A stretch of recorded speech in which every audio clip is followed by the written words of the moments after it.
The letter trembled in Elias's wrinkled hands, its edges yellowed like the memories it held. 60 years ago, he'd written those words, raw, desperate, aching, for a man the world told him he couldn't love. Now, in the quiet of Willow Creek nursing home, the past was clawing its way back, and Elias wasn't ready.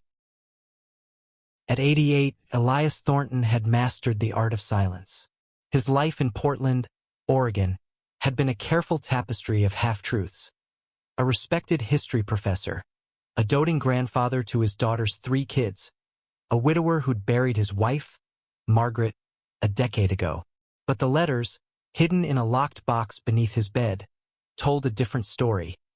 One the staff uncovered when they moved him to a new room last week. "Mr. Thornton," Nurse Aisha said softly, standing in the doorway of his small room. "We found these in your old trunk. They're personal." Her brown eyes held no judgment, only curiosity, as she handed him the bundle tied with faded blue ribbon. Elias's heart stuttered. He knew what they were before his fingers brushed the paper. Letters to Julian, his Julian.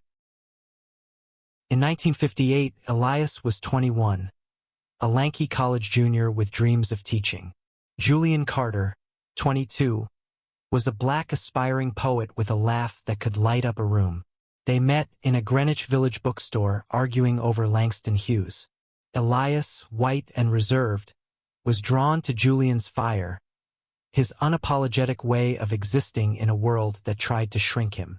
Their friendship bloomed in secret, late-night talks in dive bars, stolen glances in Central Park, moments that felt like defiance against a society that branded their love a crime. "Why didn't you ever send these?" Aisha's voice pulled him back. She sat across from him now, her scrubs a bright teal against the room's beige walls. Elias looked at the letter in his hand, the ink smudged from years of rereading. "Julian, I'd burn the world down to keep you safe, but I'm too weak to say it out loud." "I couldn't," Elias whispered. "It wasn't safe. Not then. The 1950s weren't kind to men like them. Sodomy laws loomed like guillotines, and Julian, already targeted for his race, faced double the danger. Elias's family, staunch Catholics from Maine, would have disowned him. So they loved in shadows, in coded words, in letters Elias wrote but never mailed. When Julian moved to Chicago in 1960 for a teaching job, promising to write, Elias waited. But the letters stopped. Life moved on. Elias married Margaret, a kind woman who deserved better than his divided heart. Aisha leaned forward. "There's an address on one of these. Chicago. Maybe we could." "No." Elias cut her off, sharper than intended. His voice softened. "He's probably gone. It's been too long." But that night, alone in his room, Elias reread the letters. Each one was a time capsule. Julian's laughter, his hand brushing Elias's under a diner table, the way he'd recite poetry under starlight. The memories hurt, but they also burned away the numbness of age. What had happened to Julian? Had he lived freely, or had he, too, buried his heart? The next morning, Aisha returned with a laptop. "I did some digging," she said, her voice conspiratorial. "Julian Carter, poet and educator, passed away in 2005. But," she hesitated, turning the screen toward him. "He published a book in 1990, Letters to a Ghost. It's dedicated to E.T., my unfinished verse." Elias's breath caught. His initials, his story hidden in plain sight. He stared at the screen, at Julian's author photo, older, grayer, but still with that defiant spark. "He remembered," Elias murmured. "Do you want to read it?" Aisha asked. Elias nodded, unable to speak.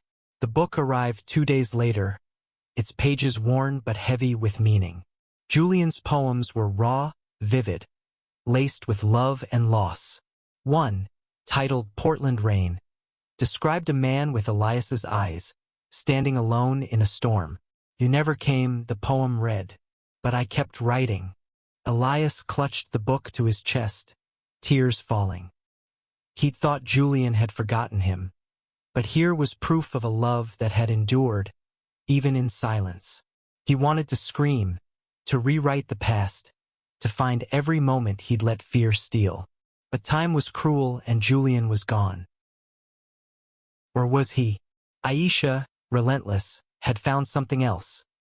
Julian's daughter, Simone, 52, a librarian in Seattle.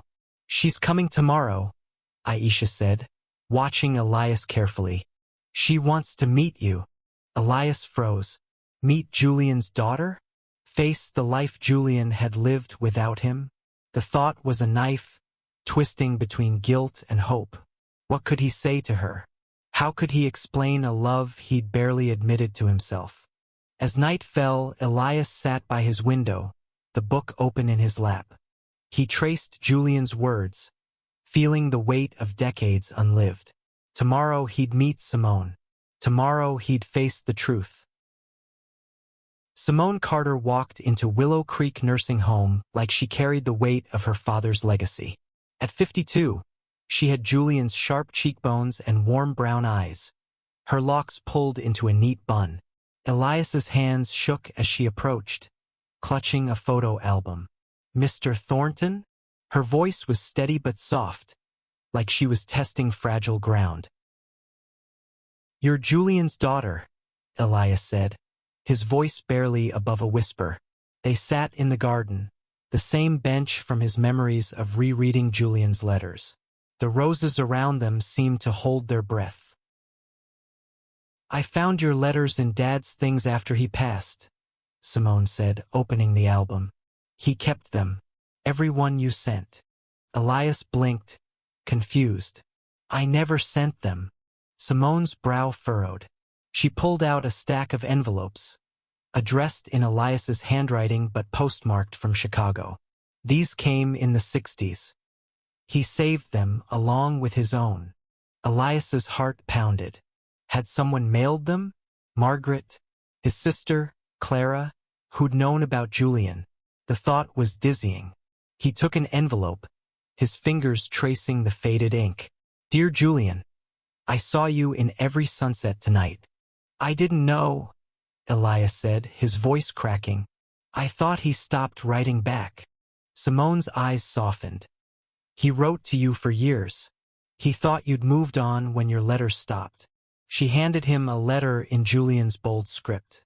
Elias, I'm still here, waiting for you to find me.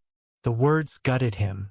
All those years, they'd both been waiting, separated by silence and fear.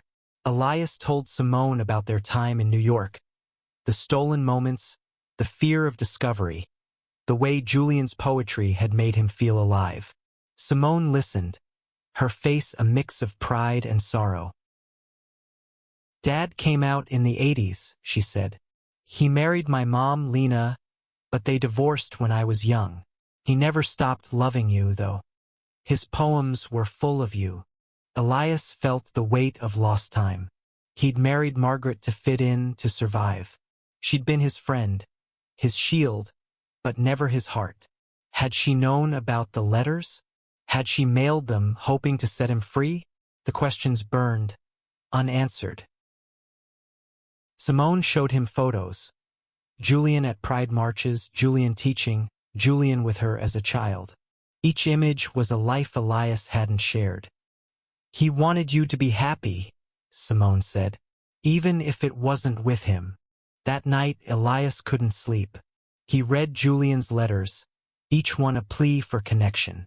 I saw a man who looked like you today, and my heart broke again. Elias wept for the years they'd lost, for the courage they hadn't had. The next day, Aisha organized a small gathering in the nursing home's common room.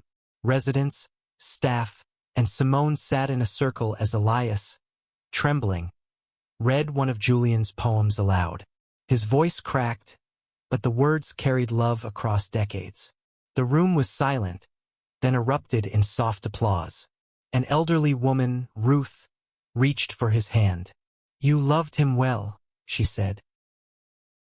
Elias looked at Simone, who smiled through tears.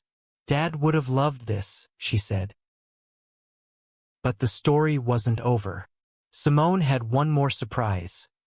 A letter Julian had written before his death, meant for Elias. She'd hesitated to share it, unsure if Elias could handle its weight. "Read it when you're ready," she said, placing it in his hands. Elias waited until he was alone. The letter was short, written in Julian's shaky hand. "Elias, if you're reading this, you found me too late, but know I loved you every day. Live now for us." The words broke him open. Live now. Could he, at 88, honor that? He thought of the nursing home, of Aisha's kindness, of Ruth's quiet support. Maybe it wasn't too late to be honest. Elias woke with Julian's letter still in his hand, its words echoing like a call to action. Live now. At 88, with a body that ached and a heart heavy with regret, the idea felt impossible. Yet it stirred something in him. For the first time in decades, he wanted to be seen. He called his granddaughter Lily, 24, a graphic designer in San Francisco. She'd always been his favorite, with her quick wit and fierce heart. "I need to tell you something," he said over the phone, his voice unsteady. "Can you come?" Lily arrived the next day, her purple hair catching the light as she hugged him. They sat in his room, the letters and Julian's book spread out like a map of his heart. Elias told her everything. The love he'd hidden, the fear that had shaped him, the joy and pain of finding Julian's words after all these years. Lily listened, her eyes wide, then teary. "Grandpa, I wish you'd told me sooner," she said. "I'm bi. I get it." The revelation stunned Elias. His granddaughter, living openly in a world he'd never dared imagine. She showed him photos of her girlfriend, Mia, and told stories of pride parades and chosen families. "You don't have to hide anymore," she said.